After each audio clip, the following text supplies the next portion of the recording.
Number one, who we are Pentecostal people. And number two, what we believe. Well, first of all, we believe that God still saves. We believe that God still heals. We believe that God still fills people with the baptism of the Holy Spirit with speaking in tongues. And we believe that God still reveals Himself. Hey, there's a sweet presence in this room already. Just from our worship this morning. Just from seeking and crying out to Him. And He said, if we'll cry out to Him, He's going to hear us. He heard us. There's a great passage in the book of Hebrews where when Jesus, when He was on the cross, the Bible says He was heard. The Father heard the prayer of the high priest who went into the Holy of Holies. And when the priest would come out, the people would cheer and erupt in applause and thunderous applause. Why? Because the priest had been heard by the Father. Their sins had been forgiven from the year, and they were good to go. And so there they are. There they are in that regards, in that setting. So Jesus was heard. So once again, we're Pentecostal people, and we believe that God still saves, that God still heals, that God still fills, and that God still reveals Himself. So one of our visions is to see salvations and miracles, right? Yeah. Now, are we want to see miracles just so people say, oh, look, that church having miracles, let's go? No, we want to see them for the miracle. We want to see Him for the miracle. Because some of you need a miracle physically in your life. Some of you know people who need a miracle physically in their own life. And as Pentecostal people, we are committed to seeing them.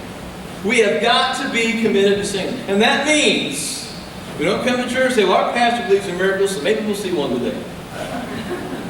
Or, oh, there's a couple older folks in the church and they've been praying for miracles, they've been praying a long time, maybe God will honor that prayer. No, we need all of you, we need all of us praying on a daily basis. Lord, let us see miracles in our church. Hallelujah. Let us see healings in our church. Let us see people healed of everything imaginable, from ALS to cancer, amen, to whatever it might be that you face or you deal with. So we got to do that. The witness of the lost is a command. We cannot get away from the fact that Jesus said, go into all the world and preach the gospel. Go into all the whole world and make disciples of all men. We cannot get away from that. I know there are folks sometimes in the church world that say, why don't we send our missions all the way across the world because Jesus said to? Yes, you got to reach your neighbor and your family and your schools and where you live. But we also got to reach the world around us. We also see the sick healed. That should be a reality today. In China, people being raised from the dead is going off the charts.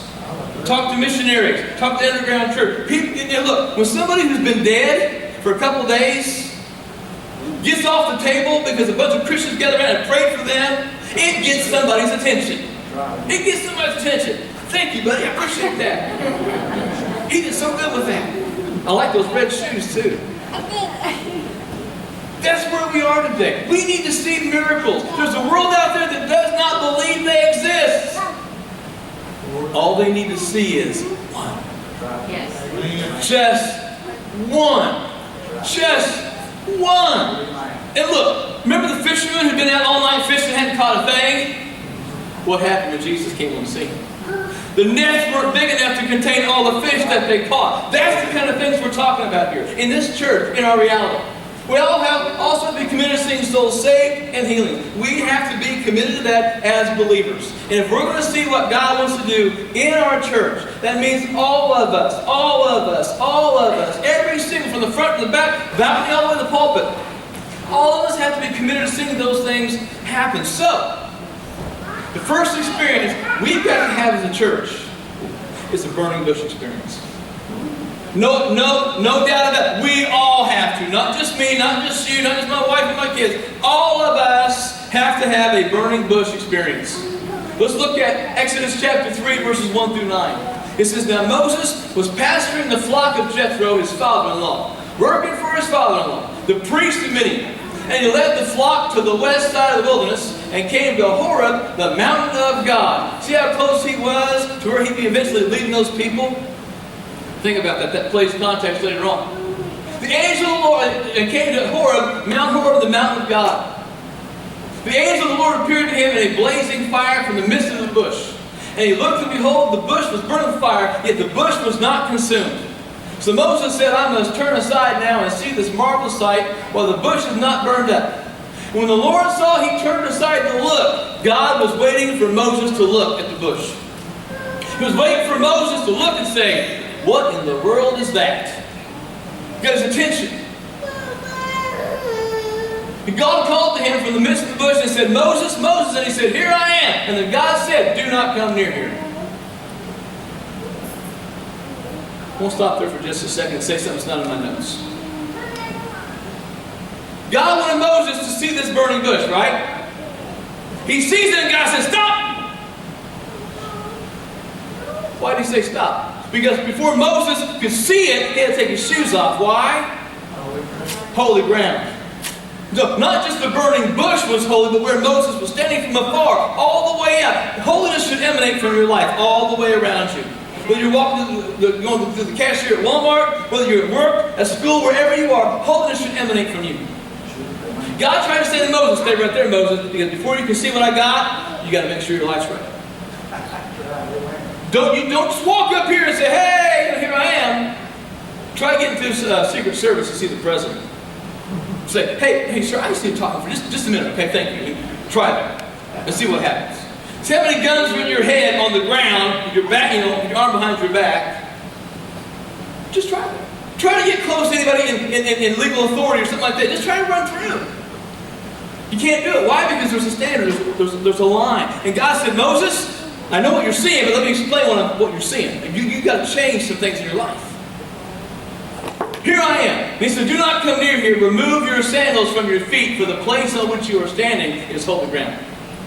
Now, there's an indication in the Hebrew even that probably Moses, after taking his shoes off, he's on holy ground. What did he do? What would you do in that case? You walk towards the burning bush, right? In other words, God was saying, Moses, before you take that first step, there's a requirement that I have. And once you step towards me, you cannot go back. How many times in our Christian life have we taken that step forward and then said, not going to do that? How many times we come to the altar and we leave and next week we need to be at the altar again for the same thing we walked away from last week? He's trying to say, Moses, before you do anything, before you step, take your shoes off. And listen to what I got to say. I am the God of your father, the God of Abraham, the God of Isaac, and the God of Jacob. Then Moses hid his face. Hid his face. He realized this is God speaking to me. Of Abraham, Isaac, and Jacob, and now he's speaking to me. Speaking to me. I've heard people say, well, God, why would God want to speak to me? Because you're his child. It doesn't be Moses or Paul or some bishop or Billy Graham for God. He speaks to all of us. Those of us that call him Father, he speaks to all of us. The Lord said, I've surely seen the affliction of my people who are in Egypt and have given heed to their cry because of their taskmasters. For I am aware of their suffering. Once again, that's important. He had heard their cry. To give heed means he heard their cry. They were in trouble. They need help. I'm aware of their sufferings. Don't ever think God doesn't know right where you are. God doesn't know what you're facing, what you're dealing with, what your fears, your concerns, your worries are. Don't think God doesn't know what's in your checkbook and your wallet right now. At any given moment, he knows. He knows your sufferings. So I've come down to deliver them from the power of the Egyptians and to bring them up from the land to a good and spacious land, to a land flowing with milk and honey. I was in Egypt last year in September. Let me tell you, there's not a whole lot of trees and not a whole lot of grass.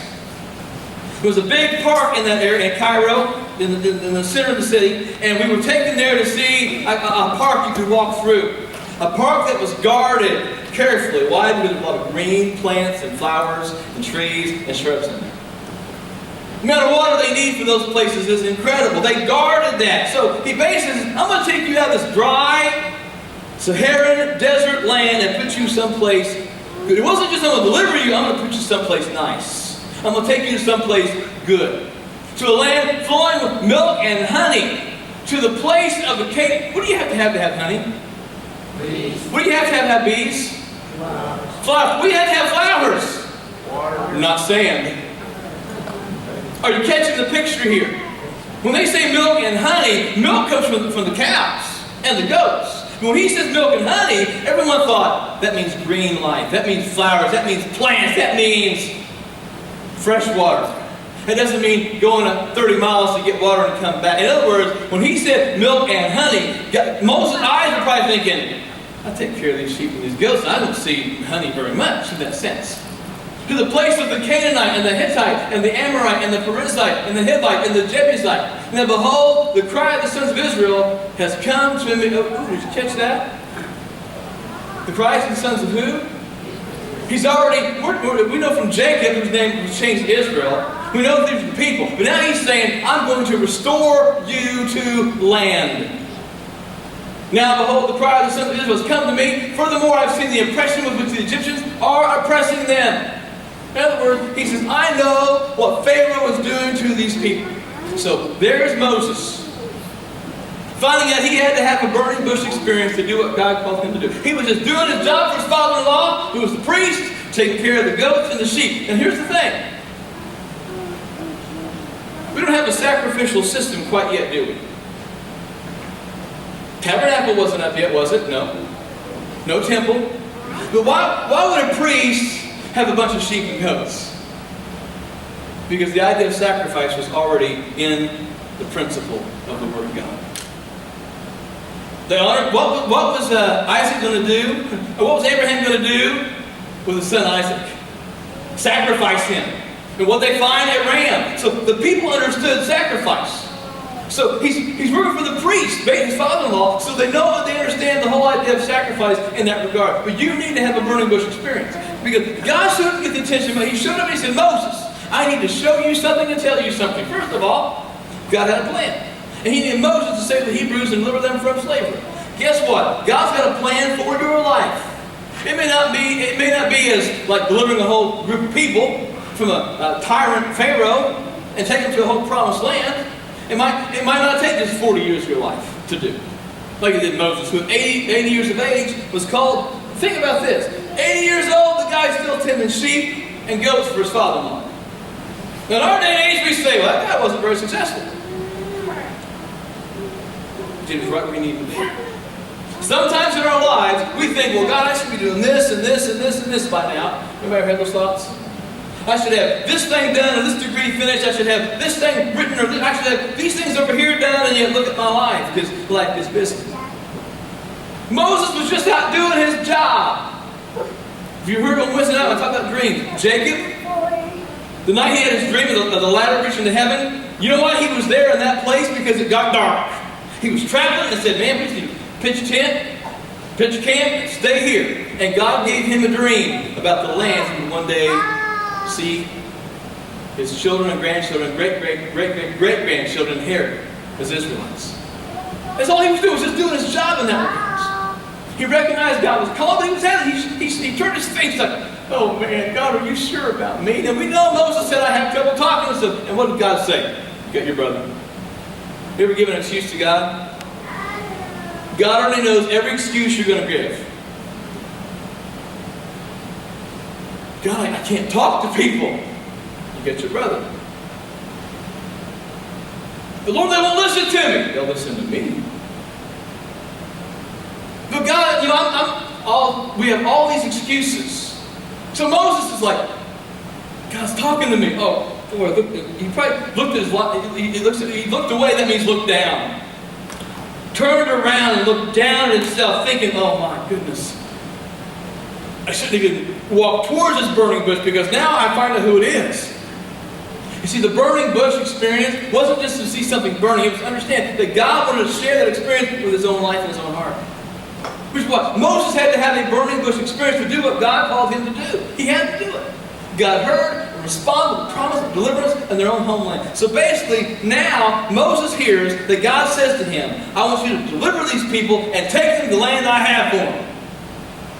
I would say it's a pretty big job, wouldn't you? Anybody find that just going to the mall sometimes is exhausting? Anybody found that shopping for groceries can be like, I just want to get home right now? You ever been halfway through the aisles at Walmart and think, I just want to get out of here now? Because we're having a family reunion in the cereal aisle, and there's 4 people coughing, hacking near the meat deli area, and don't go near the deli because you don't want to see what's going on there. We get those motions, don't we? Well, now God says to Moses, you're going to not just deliver the people from Pharaoh's hand, you're going to take them to the land I promised. So obviously, this is not going to be like a 3-month thing. Sometimes when God tells us what he wants us to do, it scares us, doesn't it? You ever been scared? You remember when God's called you to do something or go somewhere or do something and you just think, me? God, I'm just this kid, this guy. Said that about you, Pastor Dave Dell. 16, got saved at 15. I knew God was calling me to do something in ministry. And I felt I was going to be going to Central Bible College. I knew that was coming. And I remember I went to his office one Sunday night before service. I said, Dave, I don't know if God's got the right guy. What do you mean? I said, and that's what it was that. I said, I'm just a kid from Jasonville. Have you ever heard of Jasonville before I got here? The show of hands is encouraging. Okay, that just shows you. That shows you. Nobody. We used to call Jasonville the armpit of Greene County, Indiana. Okay. You never heard of Burkesville? I had not heard of Burkesville either, so that's fair. That is fair. Every place I pastored has had the word "ville" at the name of it. So in the city where the church was. So, but I said, I'm just a kid from Jasonville. Dave Dell looked at me, put his finger in my face, and he said, you are more than that because God's called you from Jasonville to do something for Him. Doesn't matter where you're from, what type of background you have. And I had all, my dad's an alcoholic and a lot of poverty in my family, and what can I? I'm a good student, but I mean, I don't have anything. What? And Dave finally said, would you stop with the excuses, accept that God's called you to preach, shut up, sit down, and do it. I was so grateful to have a youth pastor who was fair with me and honest with me and would get strong when I needed. Moses was right there. But now he has to respond. So God came down to use Moses and confirm His plan through fire. Now look, if you're ever in the middle of the desert, and I will tell you this from personal experience, sitting on that camel last September, behind the pyramids, looking out into the distance, guess what you see? Lots of sand. You ever been on a highway on a hot July day, and you look ahead, what do you see? You see that? Looks like something's burning, right? Everywhere you look in the desert, around where the pyramids were, I didn't see any trees. I didn't see any brushes. I didn't see any scrub. I didn't see anything like that at all. So Moses probably would have had a path. He took the sheep and the goats. He would know where the water was, the oasis, and all those things. But he's out there, and he looks and he sees in the middle of nowhere this burning bush. God knows exactly what you need to see to get your attention. I know people that God has got their attention through heart attacks and strokes. I know people who God's got their attention because a professor in one of the classes passed away. I know people who God got their attention because they had a significant situation in their life or a traumatic experience, and they went, oh man, what in the world just happened? When you ask God what happened because of the condition you're in, the situation you're in, guess what? He'll respond. He may say, I allowed this thing to happen in your life because I needed to get your attention and you weren't listening. And I went to college with folks who were in the business world making thousands and thousands of dollars. Remember the stock market crash in 1987? Remember? Some of you remember that? Somebody please tell me you remember the stock market crash in 1987. Okay, thank you. I started college in the fall of 1987. In the spring of 1988, this guy shows up who's in his 50s. Briefcase guy, obviously nice suits, okay? When you're a Bible college student, you don't have nice anything. I was lucky to have shoes from Goodwill that looked decent. Guy walks into class and we're like, what's this? Professor said, we got a couple new students here this semester. Would you introduce us? And so stands up and he says, my name's such and such, and I worked on Wall Street. I did until last fall. Lost everything, and in the midst of all that, God called me to preach. You know what his burning bush experience was? NASDAQ, going like this. But yet God got a hold of his heart and he said, I have other things I want you to do. The guy works now with church administration, church finances, and helps churches all across this nation. Why? Because his burning bush experience got his attention. I'm not saying you have to have some major traumatic thing happen, but you have to see what God wants you to see to know what God wants you to do. Fire purifies, it burns away the chaff. It reveals the heart of the structure. I know a person who does arson investigation back in Indiana. I was talking to him one day. I said, how can you tell when you walk into the structure that's burned to the ground and there's just nothing but a heap of ash and some studs and metal everywhere and electrical boxes? How can you tell who started that fire, where it started, what they tried to burn? And he said, we've got a certain plan. I can tell you whether it was acetylene, whether it was diesel fuel, whether it was regular gas or unleaded gas. He said, I can tell you everything you need to know. If it would start with paper, with cardboard, because everything burns at a certain temperature. Everything starts.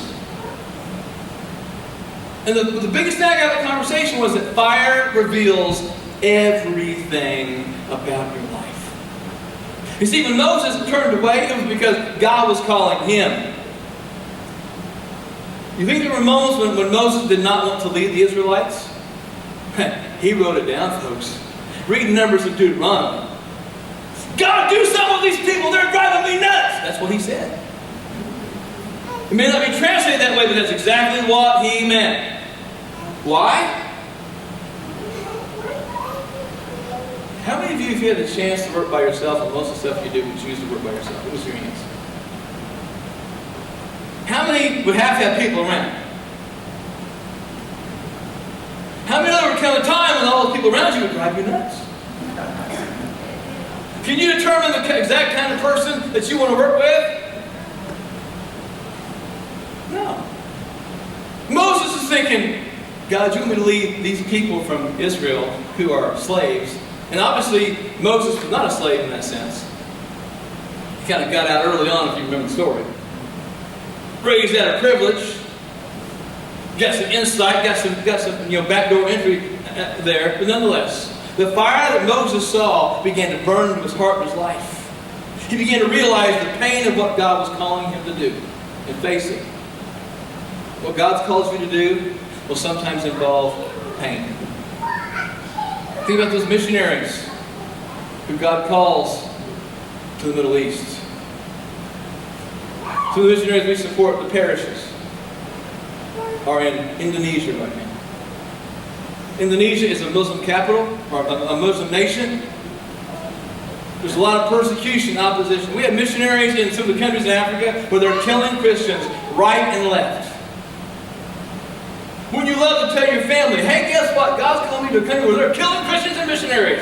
Yes! And we leave with your grandkids tomorrow. And we may not be home for Christmas or for 4 years, possibly. But we need you to support us and love us and pray for us. You know why I don't give missionaries? Some churches do like a 10-minute window for missionaries. And they'll come in and they'll say, you only have 10 minutes. You know why I don't do missionary windows? Because I want you to get to know that missionary. See his face, understand who his family is, and know how to pray for them. And here in June 20th, those who went to Ecuador last year, Ed Bosch will be here with his whole family. And Ed was one that we worked with last year when we were in not Sakua, Cuenca, Hema, when we were in Hema. So he worked with us and took us back and forth, and so he'll be here with his family, and so we're looking forward to meeting a lot of us in that sense. But fire purified, it does all these things. You can't do what God's called you to do without a burning bush experience, folks. You got to get into the fire. You got to let Him burn away the chaff and the fear and the worry and the concern. Paul and Silas at midnight were praying. They weren't griping about their conditions. Can you believe this pandemic? Can you believe we can't go in a restaurant without sitting 10 feet apart? And our server's going to have a mask on and we'll listen, and we got to do this, we got to do that. And oh, if they have to do that test on us, it goes all the way up our nose and it touches the top of the inside of your skull. I've had it, it's not that bad. Paul and Silas in the middle of prison, in chains and shackles. And I bet it was Paul. I bet Paul said, let's sing. Everybody's sleeping. They don't like us anyway. Let's sing. Let's sing loud. I see Paul being a little bit, I see Paul being honoring. I just do. And look, a lot of the Bible's the history kind of pictures him as a short, bald guy. I'm not kidding. So I just see him as an honorary, short, bald guy that's like, let's just sing, let's sing. What can they do to us? We're in prison, we're in shackles. As they began to sing, what happened? Heaven came down. What if Silas had said, Paul, this stinks. And Paul said, yeah, you're right. I'm going to lay back and go to sleep because this stinks. We're in prison in shackles and chains, and how, probably going to get worse. Probably going to kill us, and we'll go before some judge who doesn't like us. I think Paul said, let's sing. Let's sing. So even in the fire, they dealt with those things they were feeling. That burning bush experience literally was what opened the eyes of Moses to the mission God had for him, and the mission that we have to have today. So here's the reality of it. If I can get this to move. Here we go. I need you to find your own burning bush. I want to ask you some questions. When was the last time you cried for the lost? And I mean cried. When was the last time you wept for the people that you work with or you go to school with who are lost and going to a literal, burning, physical place called hell one day? When was the last time you cried for the people that you work with because they are so lost? When was the last time that you were on your knees and God woke you in the night to pray for a neighbor or a family member or a friend who was lost? When was the last time we said, God, break our hearts for what breaks yours? Right now we're getting closer and closer to 7.4 billion people on the planet. It's estimated that 2 billion people are Christians. It's estimated that in our country, about 40% of people say they go to church. About 45% of Americans say they're Christians, and we can argue back and forth on that. But the big deal is what reality says. Is sin increasing? Is new kinds of sin increasing? I think people sit around and say, "What can we do that's different and newer and better than this thing we're doing right now?" You older folks, in the last 40 years, think of what you've seen happen in our country sexually. Graphics and images. Bad before the internet, what happened after the internet? We're about, I think it's almost 50 to 60% of all websites on the internet are porn sites. What's changed? What's shifted? What have we seen with crime? What have we seen with corruption? All those things have increased, right? I'm just thankful that where sin abounds, grace so much more abounds in the day in which we live. But that's the message we've got to get out. So when's the last time you cried for the lost? When's the last time you tarried for a healing for a family member, a loved one, or a friend? When's the last time you told someone, I'm going to pray for you until God heals you? I'm not going to stop. You see, if we're going to be the Pentecostal people we say we are, and we're going to say we believe that God still saves, and we believe that God still heals, we've got to own that. We've got to take up that mantle and wear it. We've got to take up that mantle and use it. We've got to take up that trust and believe the Lord to use us. When's the last time you felt the heat of God's presence for your mission to reach the world around you? When's the last time? When's the last time you were burdened to pray just right where you are? Maybe in Walmart or the grocery store, wherever you might be, just to pray for somebody. When's the last time you were walking around the corner of an aisle at a store and God said, in the next aisle you're going to see someone, you need to pray for them? Or when's the last time you said, it's okay to pray, Lord, show me people I can pray for in the dollar store or in town at the post. I pray for more people in the post office than I think I've done at church sometimes in this community. I can walk in that door, walk straight ahead in my box, and someone will say, hey, Pastor Dan, hey, can you pray for... I don't go in there at the same time every single day either. Last week I prayed for 2 people going in to get the mail. Is that another one? So when I go in the post office, I'm saying, Lord, who's there I need to pray with? Keep them in there, let them take a little bit longer to get stamps or whatever. So when I walk in, they're ready, they need someone to pray for them, talk to them. I've also prayed for people in the parking lot when I'm walking in or walking out. But if God can open doors like that, for me, He can open doors like that for you. Wherever you are, whatever you're doing, He can do it. So when's the last time you had that, you felt the heat of God's presence when you're praying? Because look, we can't just sit in church. We can't just go home. We've got to be doing something for His glory every single day. And I don't mean just sitting here is bad. But we have something to do outside those doors. Amen. Outside those doors is where the ministry of the church is. You came here to be fed, to be equipped, to be built up, to be encouraged. You walk out those doors to do what He's put in your hand. And today you need a burning bush experience. To remind us that the lost need saved and the sick need healed. If there's one thing I've said that I want you to get, and this was burned in my heart as I began to pray about 3 Saturdays ago, I was over here praying. And before I started, there was a Zoom class we're doing with the district at 8 o'clock on Saturday morning. And I got up here early to pray, and I was in here praying. I was walking the platform, and I started thinking about, what do we need? And God began to knock them off in my heart about the 3 experiences we need to have. And the first one was the burning bush.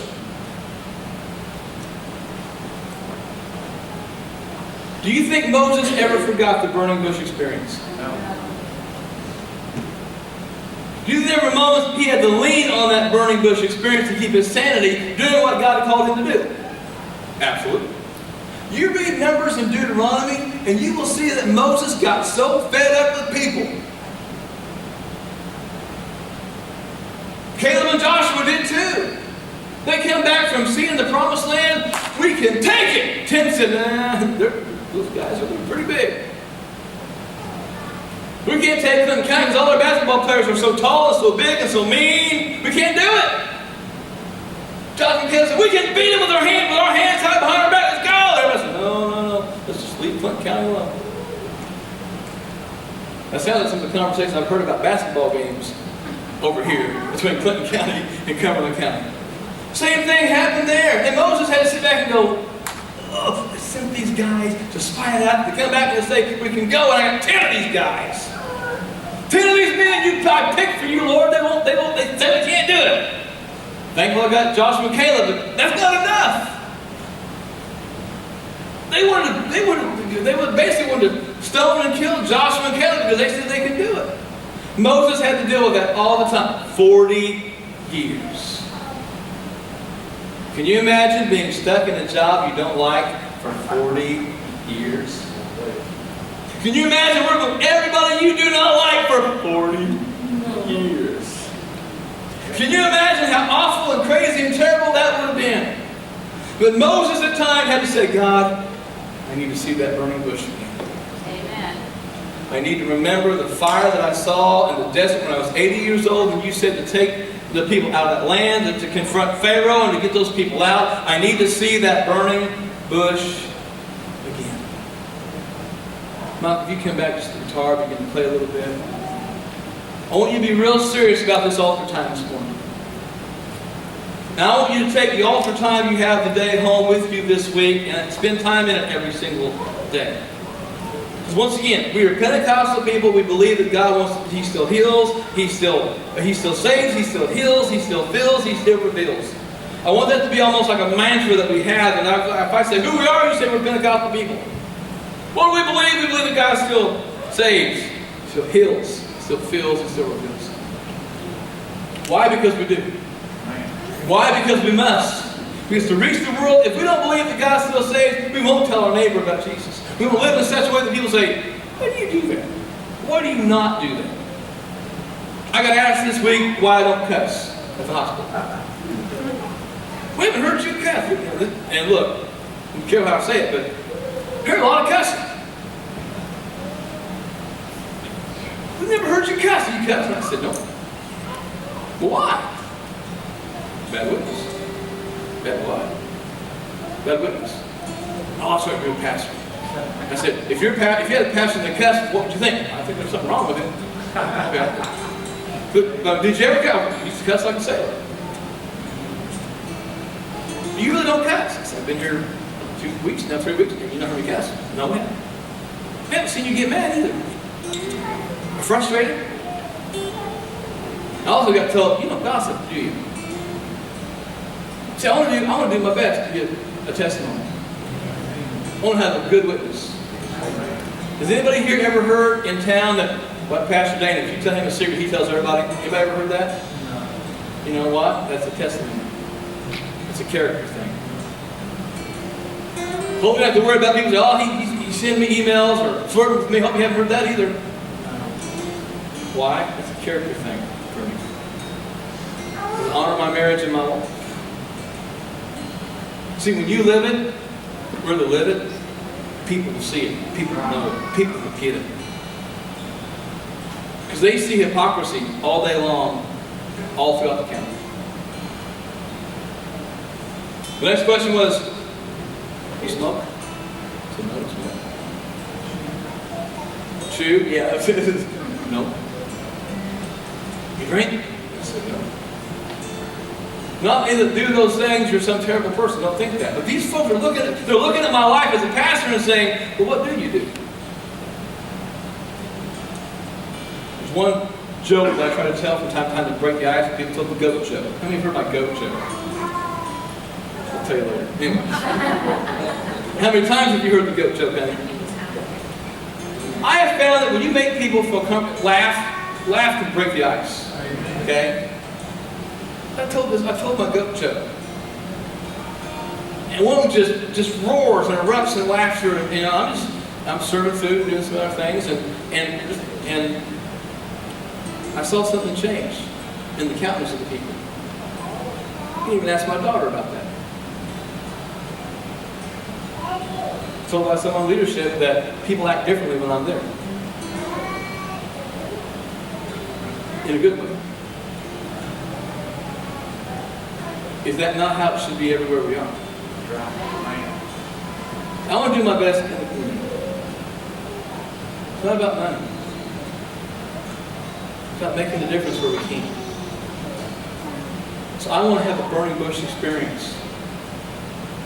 When I get to that hospital at 4:45 in the morning, I'm going to do my best not just to be excited and full of energy. There are people there that are lost, that have seen nothing but terrible, bad examples out of pastors and Christians and people. I've heard heart-wrenching, gut-wrenching stories.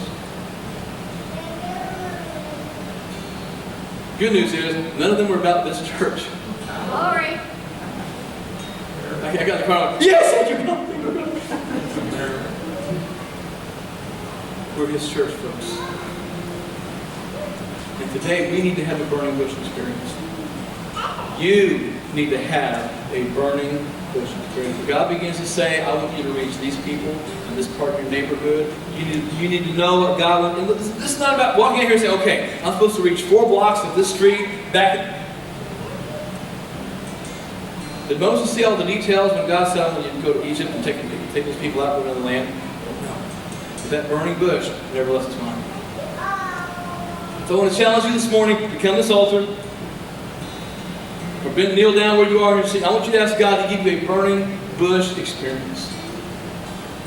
One that begins to melt some things in your heart. One that begins to melt the fear of doing. Moses said the first thing was, well, God, I can't talk. And He said, got that covered.